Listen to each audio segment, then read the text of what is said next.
So good day, meron tayo ditong issue sa ignition on. Ang Isuzu Trooper, ito ang specific engine na to. Pag on mo, present yung check engine. Pagka namatay sila lahat, dapat manatiling nakasindi yung check engine. Tsaka lang siya mamamatay pagka start ng engine.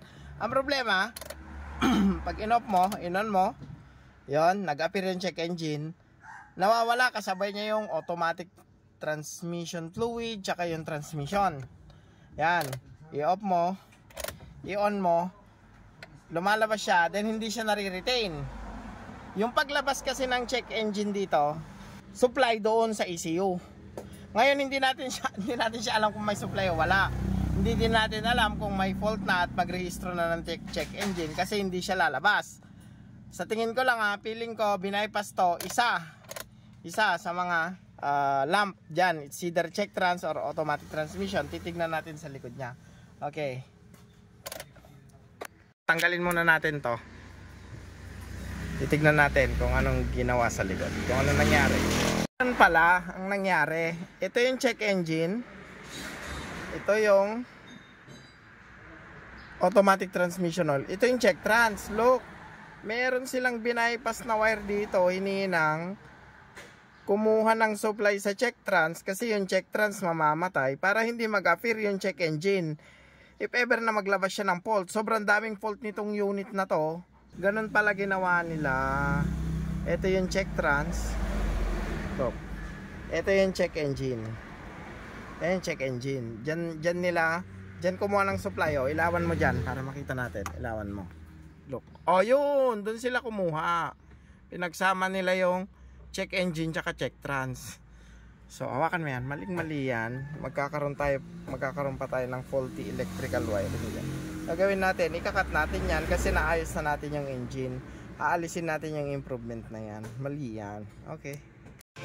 So tatargetin natin ito. Tatanggalin natin yung improvement na nilagay nila.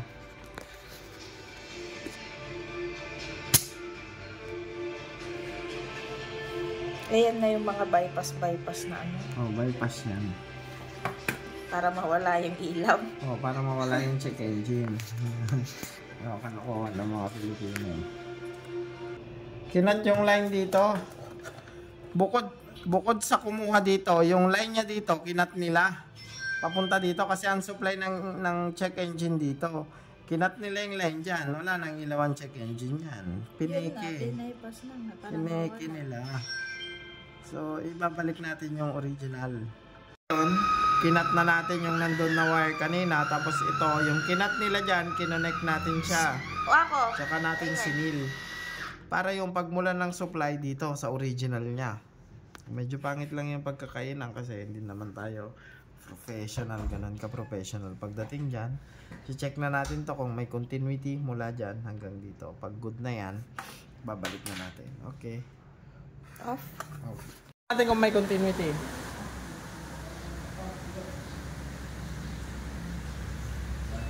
Okay, good. May continuity na. Ito na. After nating maayos yung linya. Oh, look. Nakita nyo, nauna na yung check engine. Then, mag-shut daw yung tatlo na natili na siya. So, yan ang standard. Dapat naka-appear siya. Pag-start, that's the time na mamamatay yung check engine. Pag namatay yung check engine, walang fault. Wala siyang fault itong unit na to. Ngayon malalaman na natin kung halimbawa may nagkaroon ng fail at nag-rehistro sa ECU, maglalabas siya ng check engine. O mag-cut ka, magtanggal ka ng isang socket.